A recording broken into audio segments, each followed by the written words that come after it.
Big boss హౌస్లో family week అయిపోయిన విషయం అందరికీ తెలిసిందే. అయితే ప్రతి సీజన్ లాగే ఈ సీజన్లో కూడా ఫ్యామిలీ వీక్ అయిపోయాక హౌస్మేట్స్ యొక్క ఫ్యామిలీ మెంబర్స్ని అలాగే ఫ్రెండ్స్ని కలిపి అయితే పిలుస్తారు స్టేజ్ మీదకి. ఇక హౌస్లోకి అయితే ఇప్పుడు నిఖిల్ వాళ్ళ గర్ల్ ఫ్రెండ్ అయిన కావ్యశ్రీ అయితే స్టేజ్ మీదకి అయితే రాబోతుందని చెప్పి రూమర్స్ అయితే వస్తున్నాయి. అయితే మొదటి నుంచి బిగ్ బాస్ స్టార్ట్ అయినప్పటి నుంచి కావ్యశ్రీ స్టేజ్ మీదకి రావాలని చెప్పి నిఖిల్ కోసం ఎంతగానో అభిమానులు అయితే ఎదురు చూస్తూ అయితే నిఖిల్ కోసం కావ్యశ్రీ అయితే బిగ్ బాస్ హౌస్లోకి అయితే ఎంట్రీ ఇవ్వబోతుంది.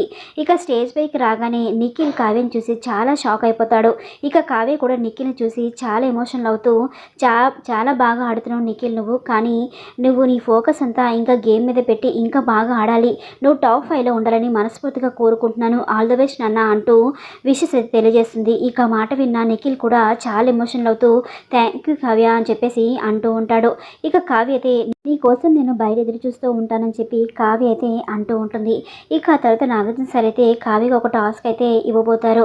టాప్ 5 లిస్ట్ పెట్టమని చెప్పగానే ఫస్ట్ ప్లేస్లో నిఖిల్, సెకండ్ ప్లేస్లో నబిల్, థర్డ్ పృథ్వీ, ఫోర్త్ ప్రేరణ, ఫిఫ్త్ వచ్చేసి అవినాష్ అని చెప్తుంది కావ్య. మరి మీరేమనుకుంటున్నారు వీడియో కింద కామెంట్ చేసి వీడియోని లైక్ చేసి సబ్స్క్రైబ్ చేసుకోండి. Thanks for watching.